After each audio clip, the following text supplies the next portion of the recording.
Hello and welcome to the Science of Sourdough, and thank you for joining us today. I'm Bob Holmes with Knowable Magazine from Annual Reviews. This is the first event in our Reset, the Science of Crisis and Recovery project.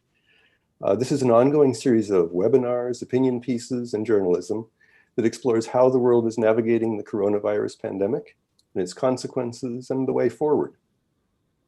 So one way that many of us have been coping with the coronavirus pandemic is by baking, and sourdough bread has been a big part of that. You've probably noticed it on social media. All over the world, people are posting photos of their sourdough bread. And the starters that leaven those loaves turn out to be interesting in their own right because they're actually very complicated, complex microbial ecosystems that scientists are really just beginning to understand. With us today are some of the scientists who are spearheading that effort. From Belgium, we're joined by Guylaine Lacaze, the head of sourdough research at Puratos, a baking consulting company, and Karl De Smedt, curator of the sourdough library at Puratos, which is what they're sitting in right now. And from North Carolina, we're joined by Erin McKenney, a microbial ecologist at North Carolina State University. And Erin has brought another guest, or several guests, I guess. Would you introduce them, please, Erin? Yeah, this is David Dowie. This is my sourdough starter. I'm down to one these days. At some point I had, I think, 24 starters, but it was a bit much. So I've scaled back, but David Dowie is the one. Can you tell us a little bit more about what's actually in there? Yeah, so let's see. I am currently feeding David Dowie a mixture of King Arthur all-purpose flour and sprouted whole wheat flour from Lindley Mills, a local mill. So it's really put some kind of pep in his step. But as far as the microbes, compared to commercially leavened loaves, it's not just yeast, right? We have these relatively complex communities of many different types of yeast, as well as lactic acid producing bacteria and acetic acid bacteria. Okay. And to get a sense of where those microbes came from, I know Guylaine has been part of a study, and Karl as well, involving bakers from around the world, where they sent identical flour out to bakers all over the world and had them prepare sourdough starters. Guylaine, could you tell us a bit more about that and what you found? Where did those microbes come from? In fact, with this study, we would like to know if once a microflora is established in a mobile dough, is it possible to change it by using another flour than the one used to refresh it? So that's why we sent the same flour to 17 bakers, and they had to refresh their own sourdough with this flour. And we analyzed the sourdough before the experiment regarding the bacteria and the yeast present inside. And we analyzed it regularly during 1 month. And we've seen, so it was only after 1 month, and that the flora was the same than the one present in the beginning. So it means that if your mobile dough is stable, if you change the flour, and it will not have a lot of impact on your flora. But again, it was only 1 month. Refreshment, maybe if we go further, we should have more impact. Okay. And one of the things I think that you're finding in general is that, actually, let me just ask. Karl, maybe you're the one to ask this too, since you're sitting in front of refrigerated or incubator cases full of sourdoughs. Presumably, not all sourdoughs are the same. As I recall, you did another experiment where you baked identical bread with 5 different starters and found quite different results. Can you tell us a bit about that? Yes. Well, if one thing that we know for sure now is that not 2 sourdoughs are the same. From the 100 and, well, we have today I added number 130 here in the library. From all these starters, we see that they are all unique. Some may look the same, but they all have a different combination or a different consortium of microorganisms in there. Some have the same flavor profiles, but still they all are different. So I would say that, and I think that Erin and Guylaine can confirm that every sourdough is unique. And so what we did is we took 5 of the samples here that have that according to us were the most different ones, and we used them in 5 different breads with the same baking process, and we saw that there were quite some nice and interesting differences in the flavor profile, and sometimes in the texture, and also in the fermentation power that they have. Some have more fermentation power than others. So yes, we could say that every starter is unique. Okay. Let me just pause at this point and remind our audience that we will be taking questions after a half hour or 40 minutes or so. If you want to submit questions, there's a Q&A tab right at the bottom of the screen. Just click on that and you can type in the questions and they'll be passed along to our panelists. So that's just a reminder. So let's go back in the process for a moment. You know, a sourdough starter begins with just flour and water, and then the environment contributes, and a lot happens in the next 10 to 14 days. Erin, I know you've studied this. Can you talk to us a little bit about the evolution of a starter, how it goes from flour and water to a living ecosystem? Absolutely. So that's actually a process, that colonization process, or the stages of succession from a glorified paper mache paste, just your flour and water, to this bubbling, doubling, leavening community of organisms. It's a process in ecology that I'm very interested in. So I've studied that process of succession in guts of lemurs and other animals. And I have more recently studied it in jars of sourdough. So last summer, I partnered with 4 incredible middle school teachers here in Raleigh, North Carolina, and an undergraduate researcher from Florida. And together we grew 40 starters. So four replicates each, grown from 10 different types of flour, to map out what are the steps of succession. How does a sourdough starter grow up, right? And does that process change depending on the type of flour that you're actually growing that starter from? And I should say also, we were tremendously lucky to get our flours freshly ground from Bolted Bread Bakery, which is also a local business here in Raleigh. So it was some of the freshest flour that we could have obtained. So really fantastic activity. And what we found is, certainly in that first day, so we sequenced the DNA from just the flour and just the water, and then from the starters after 1 day, 3 days, 6 days, or 1, 2, 3 days, 6, 10, and 14 days.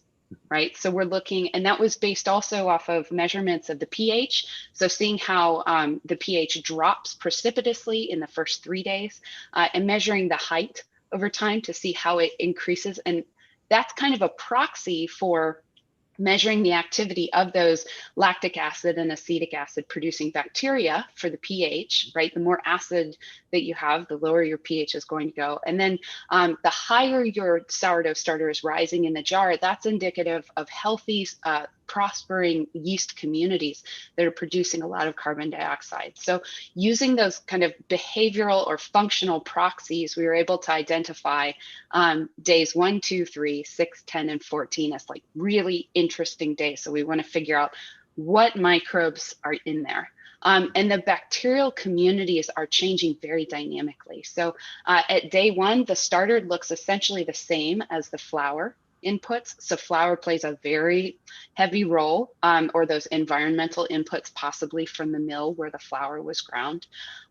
So whatever microbes are in the flour tend to be present at very high relative abundance on day 1. But even as soon as day 2, we start to see a shift toward acid producing bacteria that at first are more affiliated with plants and with bodies. right? They tend to be opportunistic, but they are producing a lot of acid, which is dropping the pH very rapidly below the threshold of any yeast that happened to be in the flour or in the environment to start with. So that's when we see the pH crashes. And that's, if you've ever grown your own starter at home, this is the point where I said when I was growing mine, you know, what has gone wrong? What have I done? I've been studying microbes in labs for over a decade, and like now I'm completely humbled. And that's when I learned to trust the microbes, right? Because from day 3 to about day 6, you see this shift in the community toward bacteria that are completely acid resistant. Because they are also acid producers. You also see a shift toward yeast that are also acid tolerant. So then you see a shift from more generalists that filter into that sourdough from the flour, from the environment, from our bodies. So echoing the findings, you know, from the Baker study. But then we see the shift towards specialists that really thrive in the, not only in the generally acidic environment of a sourdough starter, but we saw specific differences according to which flours we were feeding, which makes me think that there's also a nutritional component. Okay. And one of the take homes there, I mean, a lot of people I think give up on their starter at day 3 because it's this black, slimy, putrid smelling thing. And I think part of your message there is don't worry, it'll get better. It'll solve itself. Microbes have been on this planet way longer than we have. They know what they're doing generally. Trust the microbes, stick with it. Yep. Okay. Have faith. Because those black, the things that make it black and putrid are you know, decomposers and putrefaction bacteria, but they get replaced. Is that the point? Okay. Yeah, they are not favored in an acidic environment. That's one of the beauties of sourdough, is that very low pH is actually selecting against those things that smell like something we really don't want to eat. That's when we, you know, if you stick it out to days 10 to 14, we also smelled all of those starters. So we were able to also couple aromas and kind of those different functional differences, unique to starters of different ages and unique to starters grown from different flours. And yeah, so we can say now that the smells that we detect, those differences are real. They are significantly different. And we can all smell them, right? We all enjoy eating bread. We all enjoy, respond positively to that smell of bread, and we respond negatively to the smell of rotting, right? But there is a definitive shift. As your microbial community shifts, so too does the functionality of that community. Right. Yeah. Okay. So that's the first 14 days when you get to a point where the sourdough becomes essentially ready to use. Let's ask the folks in Belgium next, I think. What do we know about how much starters change after that? Is it over a scale of you know, like months and years? Is a sourdough starter stable? Do the microbes stay the same? Yeah, from our experience, once your starter is stable, or once your flora is defined, it will be very difficult to change it. Very difficult. If you always take the same temperature, use the same water content, and so on, it will be really difficult to change the flora. Nevertheless, we know that, for instance, if you have different species of lactic acid bacteria in your mother dough, these species will remain over time, but it is possible that the ratio between these species move a little bit. And so that's why sometimes you can feel that there is some slight differences in your sourdough during the time. Okay. But So the dominant species remain the same. okay. If I can do that, maybe to say that in a non-scientific explanation, you can look at it at the starter as a city. Paris was Paris 1,000 years ago, and there were families in Paris that still today thrive in Paris. And within 1,000 years, they might be there, or other families might come and go. It all depends how the walls will remain and the name will remain, but it will depend on the conditions in the city. Is everybody happy with these conditions, or will they just say, no, this is not my place, I move to another place, and they will go? That's a bit how this ecosystem in a sourdough is actually behaving. Some families become bigger and some families might become smaller, but they might remain, or they might disappear depending on how you treat your sourdough. Okay. So, you know, you're sitting in front of cases of starters there. If I were to bake a bread with one of those starters and not tell you which one, could you recognize it? Are there some of them that you could recognize? You might. I think I've never been placed to put to the test. I never had like people baking with sourdoughs from the library and then say, "Come on, Karl, which one is now which one?" I think it will be very difficult to recognize. But we might see. I'm sure that if we bake with the one that Guylaine has here, a bread, and we do exactly the same with what I have here, we might see the difference. We will see the difference. Okay, yes. If you compared them, they would taste somehow different. Okay, yes, but find back your sourdough out of a lot of 10 breads and say, find yours. Ooh, very tricky. We might get trained on that. Maybe if we really train on that, we might be able to, but it's going to be hard. Sourdough sommeliers. Yes. So different sourdough starters have different microbes in them and produce different flavors. Do we know, how much do we know about that process, about what accounts for the different flavors? And can you assign those flavors to particular microbes? Can you taste or smell a starter and say, that one's got a lot of blank bacterium? I think that first there is the fact that we have the two microorganisms, so the lactic acid bacteria and the yeast. So it's the first difference because each of these microorganisms will produce different kinds of molecules. So the lactic acid bacteria produce the acids, so the lactic and the acetic acid. Okay, and within this lactic acid bacteria, some lactic acid bacteria species produce more acetic and other produce only lactic. Okay, so it's already a big difference within the bacteria and between the bacteria and the yeast. And the yeast, from their side, they will produce mainly alcohol, superior alcohol, aldehydes also during the fermentation. But now to say between one species to another one, if they produce a specific molecules, it's quite difficult because it depends also on the flour and on the precursors present in the sourdough. Regarding flavor production during the fermentation of the sourdough, something which is also interesting is that there is a co-work between the lactic acid bacteria and the yeast.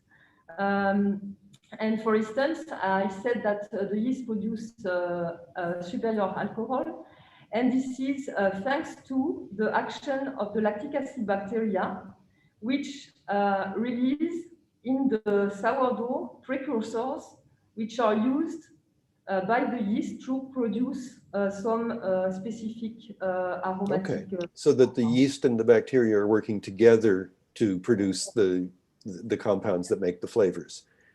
Okay, what all the home bakers listening right now will want to know, I think, is how much control they have over the final flavor of the sourdough. And I gather that there's quite a bit of control in terms of how the baker can influence the flavor of the bread. Erin, you've already mentioned starting with different flours.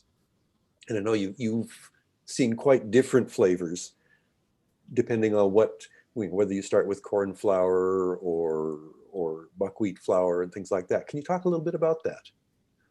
So yeah, and I would say first, just to echo what Guylaine was saying, there's an added complexity to trying to identify a specific bacterium because there's so much variation, not only metabolically based on what foods are available, like the flour type, but also there's so much strain level diversity within a species, right? You can have, to avoid competing with each other, they actually might utilize different metabolic pathways. So you might have the same species of microbe producing different compounds under different conditions.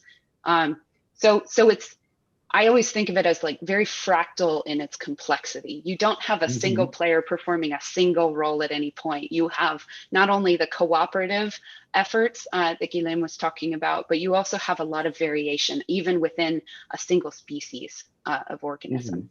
But yeah, speaking to differences based on the flour types, one of the most interesting and consistent aromas that we detected in our succession project was the amaranth starter smelled like ham. This is a starter that's made with amaranth flour instead of wheat flour. Okay. Yeah, so one key take home from that project was 5 of our 10 flours were, gluten containing flours, and 5 of them were gluten-free grains. And we were able to grow mature, successful starters that actually rose. I think buckwheat tended to have the least rise over a 24-hour period, but all 10 flour types produced starters that rose. So you can you can create and grow a successful starter even from a gluten-free flour, which I know is a question that resonates among bakers. That's something we come up with all the time. So maybe that'll knock one off the Q&A. But yeah, so we not only have, those differences in performance, but we also see differences, or we smell differences in those aromas. We developed with Michael Blomfrost's lab, I believe they're in Denmark. They helped to develop a sourdough sensory wheel, so similar to a wine wheel, with these different categories of, do I smell the broader super category of grain cereal? Oh, well, is that more like porridge or more like toasted grain? And then thinking about, the more sour fermented, like vinegar smells that I would think of as broadly a category of more acetic acid, right? And again, no matter who's producing it, right? I tend, let's see, when I did a taste test with middle school students, we had 275 middle school students grow starters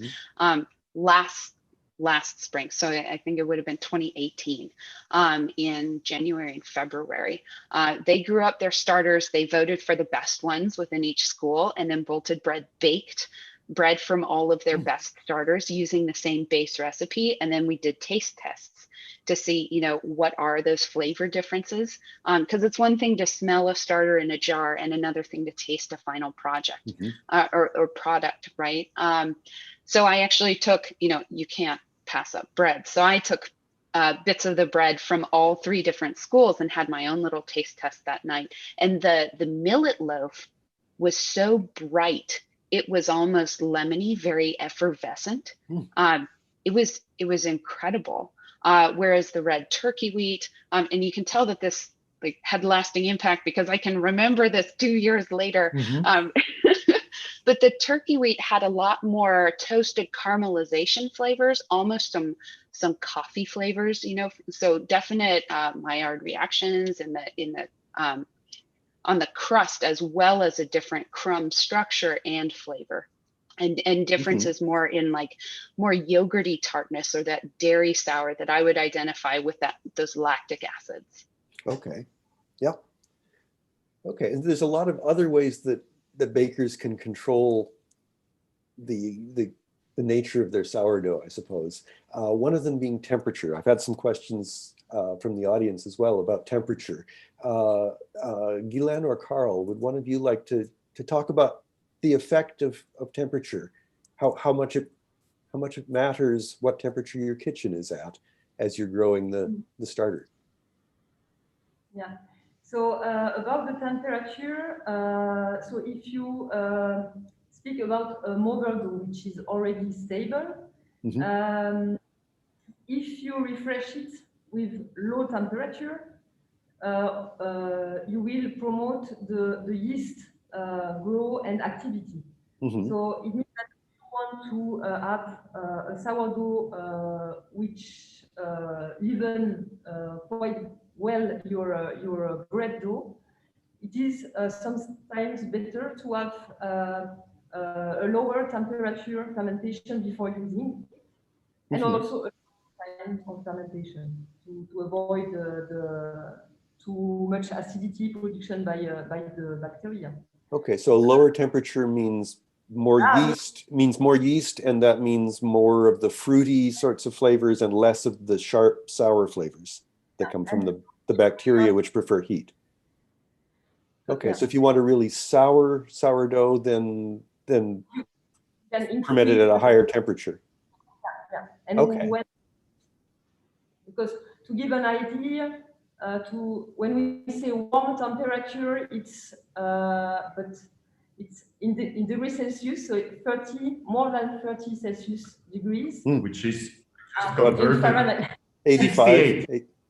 68 in Fahrenheit. Oh, okay. Yeah. And we speak about cold temperature when you are below 25 Celsius degrees. So 25 is 77 Fahrenheit. So right. Below 77 Fahrenheit, you favorize the yeasts.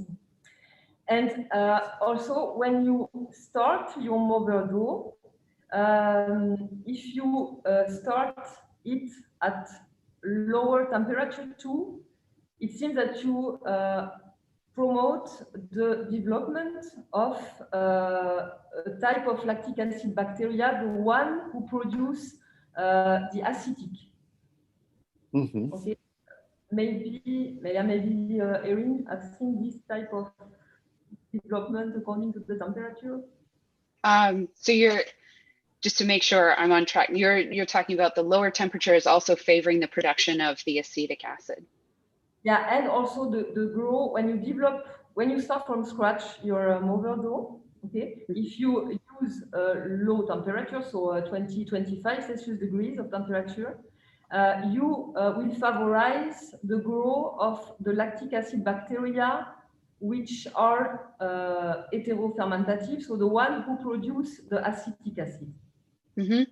So my best guess there, without having done any quantitative experimentation in the lab, right? So much is speculation still, right? It's really exciting that we have so much opportunity for future research. But my thought there is, you are favoring the growth of those yeasts at low temperatures, but as the yeast run out of resources and have to switch over, they start to get stressed. And if they produce alcohol, then that alcohol can be then converted also to acetic acid. So that's my thought, is that you might actually be favoring, you might be favoring a different metabolic pathway at a lower temperature. Does that make sense? Yeah, it does. Yeah, that's why you keep the fermentation in cooler temperatures. You keep it shorter, no? To avoid this run out of in metabolism. Right. So it's kind of your triangulation point, right? You want enough yeast activity, but not too much acetic acid, but you still want a decent rise. Yeah. One of the things that really surprised me was that it seems to matter to the flavor of the starter whether you have a stiff starter or a runny starter. Would someone explain what's going on there, please? But here again, I think here it's due to the metabolism changes. So when you are in a liquid sourdough, you have less oxygen than in a firm sourdough. In a firm sourdough, a lot of oxygen is available. for the lactic acid bacteria, which produce the acetic. And when these bacteria have this oxygen available, they produce more, even more acetic than the lactic. Okay. And so why, in general, the firm sourdough are more acetic and with a strong. Okay. So you get a sharper sourdough if it's stiffer. More tang. Yeah. They get more tang in them. Yeah. Yes. Okay. Whereas liquid ones are more creamy, smooth, and less acidic too. The acidity could be the same, but you feel less the acidity in this liquid sourdough. Okay. One of the other practical things that home bakers are going to want to know is, if they're like me, you bake every week for a few weeks and then something happens in your rest of your life and the sourdough gets neglected for a while. What do you do to keep a sourdough going if you're going to bake sporadically? How do you keep it alive, and what's your best process? What advice for someone who's going to leave their sourdough starter for 3 weeks, say? I can take that one. What we do here in the library, that's exactly what we do here in the library. In the library, we kind of neglect our sourdoughs. Okay. We don't bake with them every week. We maintain them in the fridge, and we only feed them every 2 months. Mm-hmm. Every 2 months, we have the original flours of all these starters, and yesterday and the day before yesterday, we fed them all. And what we do in order to preserve the microorganisms, 2 months is the absolute maximum you can go. If you go longer, if you neglect your starter for more than 2 months, you might start losing some of the microorganisms that are inside because they just are too hungry. So when you neglect your starter in the fridge, well, try not to neglect it for more than 2 months, because some of the microorganisms you have might disappear and your starter might change. And then you need to bring it back to condition. And that's not just with one feed. We feed here 3 times with 6 hours in between. And that's what I do at home when I bake. I do not bake every week. Well, now in lockdown a bit more than before. But I refresh my starter 3 times before I bake with it. So I feed it at midnight or at 6 o'clock when I come home. I feed it once. I feed it again at midnight, and then at 7 or 8 in the morning, I feed it the last time. And then at lunch or after lunch, I start baking with it, because you expect from a sourdough, when you want to bake with it, you ask it to run a marathon, because it has to deliver. And you do not start, or you make a bike race of 150 kilometers. You don't do that on an empty stomach. You need to be well fed. You need to have the fuel to do that. And that's what you do by refreshing your starter a couple of times. You bring it back to speed in order to deliver at the end and give you a nice loaf of bread with a nice volume and a good flavor, and not something that is low in volume, where the gluten network is destroyed because of the acidity, and you have a lot of tang in the bread. That's not what you look for, when you bake at home. Okay, cool. We've had a couple of questions from the audience about water. Does choice of water make a difference? Should you? One of the questions actually came from someone who's a professional coffee taster. And coffee tasters spend a lot of time optimizing the mineral content of the water for producing the flavor that they want. Do the same factors matter to sourdough? Yes. maybe Erin has something from her side, and then we can explain from our side. I don't know if Erin. So I would say, let's see, from my experience in the sourdough succession project, we went with distilled water just to make sure that everything was controlled from the same source, because it stands to reason that your mineral content is also going to favor different metabolic processes or different activities in these different microbes, whether it's different species or favoring different metabolic pathways or even favoring different strains, right? So in order to control for that, not having studied it, right, this is, to me, this is another exciting frontier for sourdough research. But to the home bakers who say, you know, well, I don't necessarily want to go to the store and buy distilled water, I often will just have a pitcher or a jar and just leave it out overnight to make sure that I'm not dumping a lot of, you know, fresh chlorine from pipes into the starter. But I have also, in a pinch, used water straight from the tap, and it has been fine. I think that's been more possible with like a more resilient, mature sourdough starter. You know, once you have high population densities and a more complex, more mature community, that, you know, you might be safer or have more resilience to the introduction of chlorinated water. But it is possible. Okay. So before we go to more audience questions, there's one other thing I want to make sure that I cover with you folks, because both groups are involved in, you know, have ways for home bakers to participate. And maybe we'll start with Belgium and the sourdough, you know, the quest for sourdough. Karl, can you talk a little bit about the quest for sourdough and what it is and how people can participate? Yes, well, absolutely. Thank you. So the Quest for Sourdough is an initiative we started back in 2016 when we had the library inauguration done in 2013. We opened the library and we had 43 sourdoughs.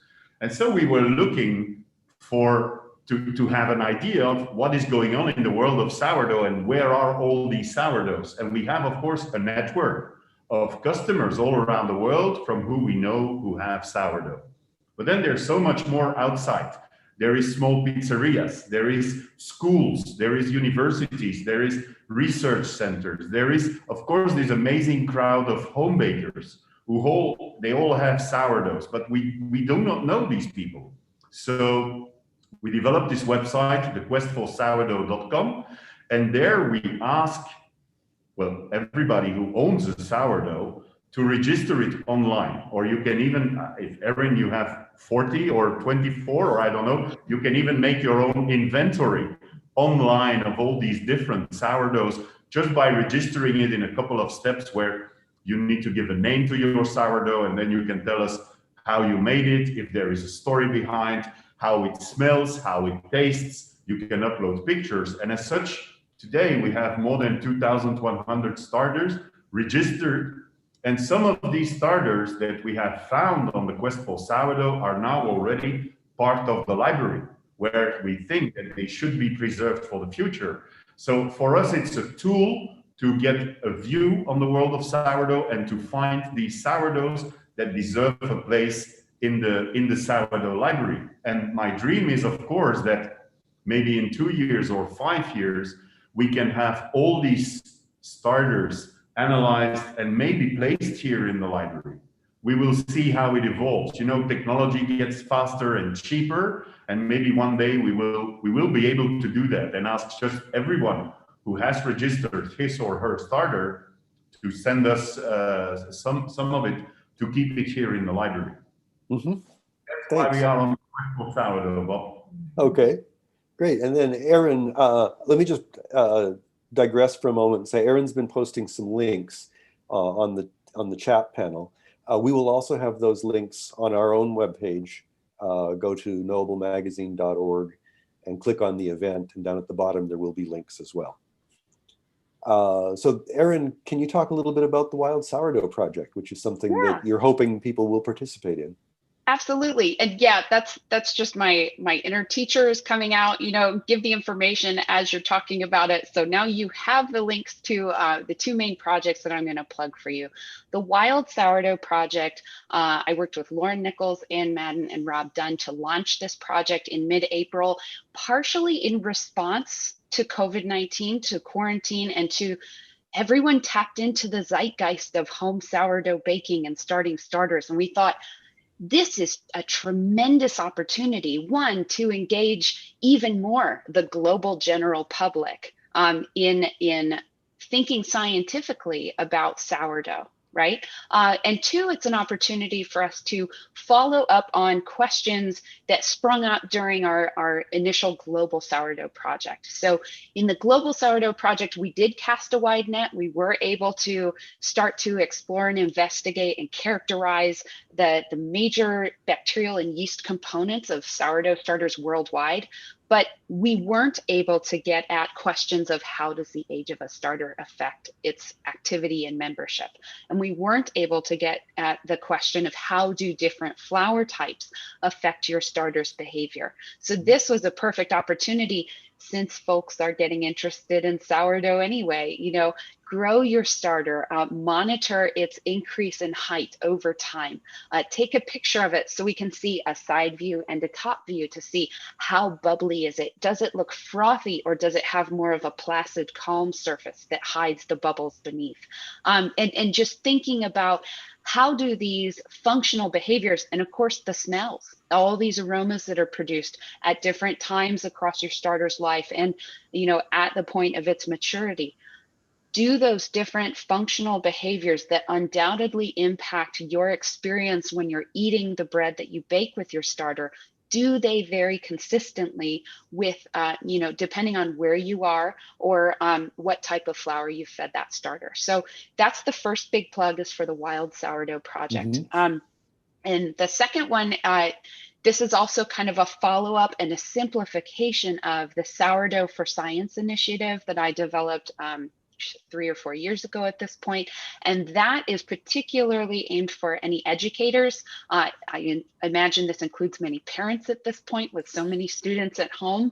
I worked with incredible teachers right here in Raleigh, North Carolina, to create, design, and align 10 or a dozen lesson plans that are centered around sourdough, but address curriculum standards that are required at the nation level. So not North Carolina specific, but actually US curriculum standards for 6th, 7th, and 8th grades, not only in science and STEM, right? We included mathematics, but we also included a literature component for reading comprehension.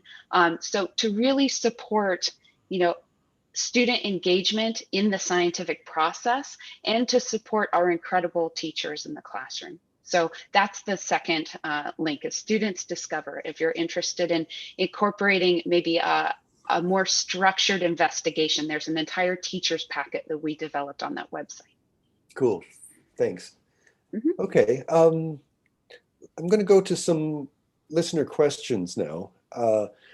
Reminder to the people that are in the audience, you can submit your own questions by clicking on the Q&A button on the bottom of the screen and send them in. We'll get through as many as we can over the next 20 minutes or so. Several of the questions that have come in so far have had to do with geography, with place. Here's one who said, a family member just mailed me her dehydrated 50-plus-year-old starter from the Yukon in Canada. When I revive the starter where I live in Nevada, will it change much just through natural exposure to our local microbiota? And several other people have said the same, have asked more or less the same sort of question. Someone noticing that, she's shared her starter with people all over North America, and they seem to get very, very different results. What do we know about how much a starter changes in a new place?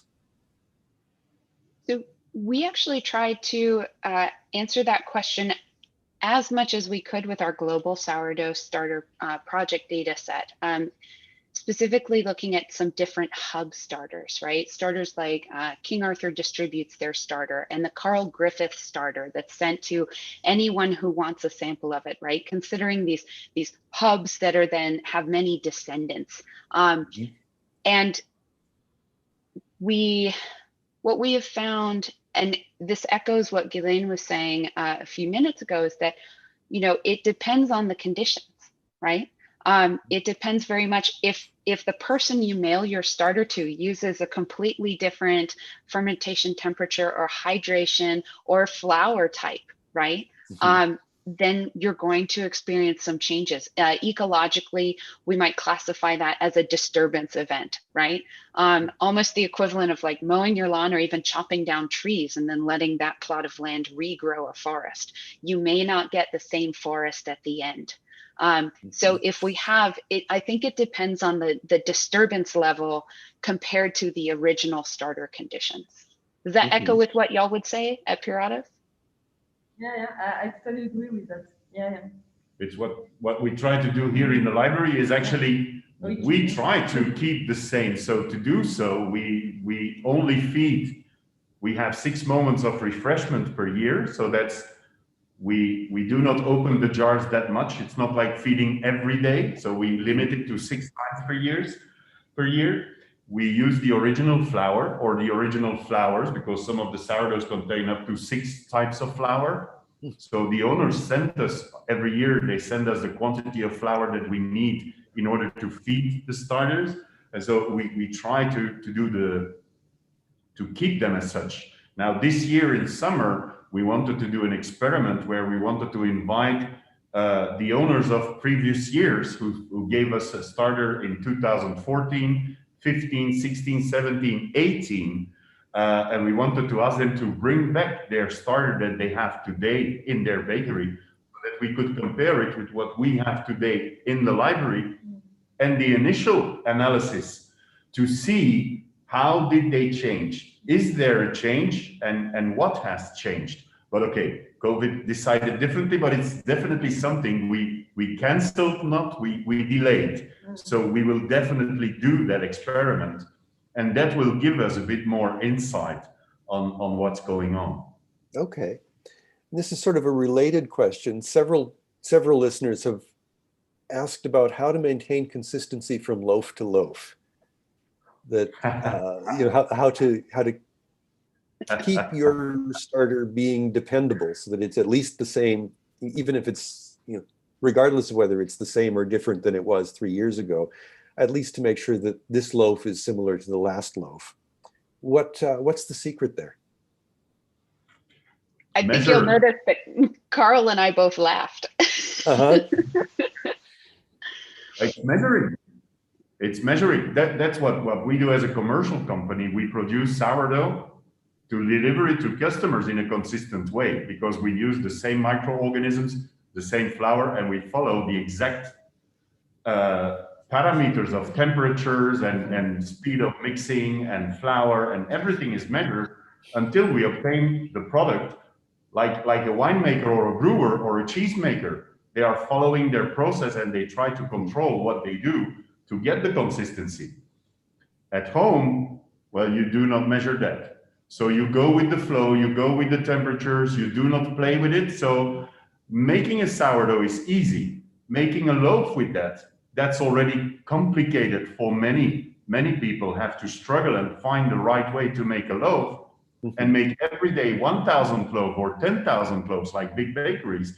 That's even more challenging. And then to say that these loaves have to be the same on the 1st of January and the 31st of December, year in, year out, forget it, Bob.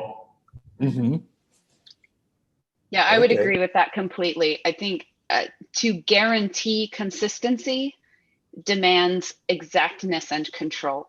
And, you saw I have a paper towel over my starter, so I'm not hermetically sealing. So depending on what other ferments I have going in my kitchen, that there may be different environmental inputs over Bavidoui's life, depending on if it's a load of kimchi or sauerkraut, or if I'm going for apples or tomatoes on a given week, right? Whatever's growing in my kitchen, or back when we would have company over inside, you have a sudden influx of, and someone brought their dog, and, so I think there are environmental factors that we may or may not be able to control. And my home temperature also, despite a thermostat, many days, as many as we can, we keep all the windows open. So then, you get an environmental influx of temperature as well as microbes. So, yeah, I think it depends on how much you as a home baker require that consistency in your life, because it would take a tremendous amount of time and energy to guarantee that consistency. Okay. Depends more with who you live and for who you bake, because they are the most critical. At least at home, that's I don't care. But my wife goes, well, it's too acid, and my son, Papa, there was something wrong this time. And so, yeah, you have judges around you that will determine how good or how bad it is. Okay. Yep. A couple questions have come in about the library. One of them actually is, what's the oldest sourdough you've got in there? Well, difficult to say, huh? There is no carbon dating system for a sourdough. It doesn't exist, so we need to trust or rely on what people tell us. We know we have sourdough from Switzerland, which is our number 74, and that's a sourdough that's a 6th generation, and it is from a bakery in Simplondorf and goes back to 1868. We have a starter from Tokyo, Japan, which goes back to 1874. And then we have 2 Chinese sourdoughs. And when I went to China to pick up these sourdoughs, I asked to the lady, it was an old lady, and I said, how old is it? She said, well, I had it from my grandmother, and her grandmother had it from her grandmother. And we don't know actually how many generations these starters go back. What we do know is that the entry in the library, we know exactly that number 43, we have it since 1989, and it's a starter from San Francisco. We don't know when it was created, but we have it for that time in our possession. Within 20 or 50 years, when the library will still be there and people will look into it, we will know exactly the age, and maybe that is the key to find out or to find a way to determine the age of a sourdough. But for the moment, we just have to trust on what people tell us. Yeah. Okay. And sticking with the library, is there a strangest, a most unique sourdough there? Strangest, the most strange sourdough. That, the one from Japan. Yeah, but go. Yeah, yes. So we have a sourdough from Japan, which is based on rice, but not on flour, really on rice. With cooked rice. Yeah, on cooked rice, yes. And this one is really different because now we have a second one from rice, but from flour. But within the library, so now we have 122 sourdough, and most of them are from wheat and rye, and only 2 from rice. Yeah, okay. This one is from Tokyo, and this one we got this morning from Germany, a small town near Cologne, Remscheid. This is rye flour, and this is cooked rice. Interesting. Okay. And, well, while we're talking about flour, several questions from the audience as well about if you're going to make a flour or a starter out of wheat flour, does it matter whether you use red flour or softer flour? Does it matter whether you use whole wheat or white flour? Things like that. What do we know about that? That's another amazing question. And it's like future research needed. We need to keep track of all these Q&A because I think it's a list of future projects, right?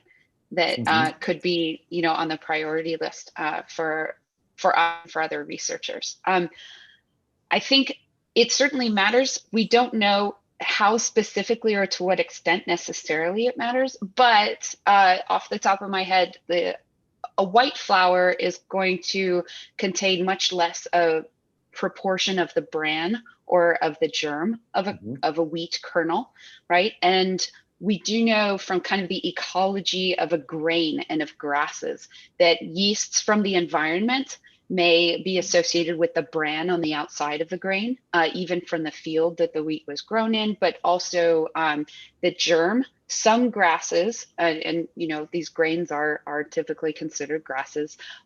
Some grasses actually have a close symbiotic relationship with some yeasts or some fungi. So by including more of the bran and more of the germ in that milling process, in those different flours, whether it's a whole grain compared to just a typical white grain or white flour, then you are potentially including more of those components of the grain that would have microbes associated with them. I worked with high school students in 2017, and I told them, you know, bring a cup of flour that you use most often or the most interesting flour you have, and we'll plate it. We'll grow it on bacterial agar plates, and you know, selective nutrient agar to grow the yeast and the bacteria living in your flour. And this blew their minds because I think, number one, we don't often think of our food as containing microbes all on its own. We have this strange idea that our foods are sterile, and they're not, absolutely not. But then to see the differences, overwhelmingly, we tended to see that whole grain flours tended to have more yeast grow out of them, whereas the white flour, the all-purpose, we would call it in the States, I think strong flour, right, might be like a non-US term, right, for those more processed flours that have more of the endosperm, maybe a higher starch content. Those tended to have a lot more lactobacillus. Not because there are lactobacillus living in that portion of the grain, but I think because those lactobacillus are favored heavily by that starch component.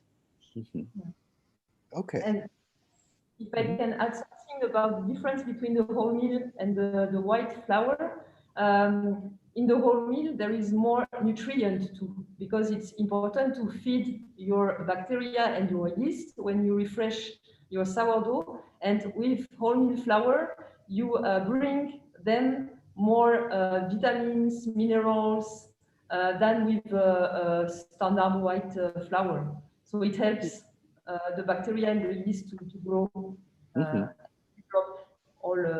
the best. And I also, I made a time-lapse video in a couple graduated cylinders with the same sourdough starter fed white flour, a rye flour, and a whole wheat flour a couple years ago. And we did a time-lapse film. We even thought ahead to put rubber gloves over the top of the cylinders. And you could see over a period of 24 hours, the gloves inflated. And then it was like the tubes were waving at you. But monitoring the growth, so the peak height reached by the different flours versus the rate, the speed at which it reached that peak and then fell back down. What I saw was that the microbial metabolism really mirrors our own metabolism of those same flours. So as Guylaine was saying, if you're feeding more nutrients and more complex nutrients in a whole grain flour, we saw a higher and a more sustained rise. Whereas the white flour, it was like a sugar crash, right? It got really high, really fast, and then ran out.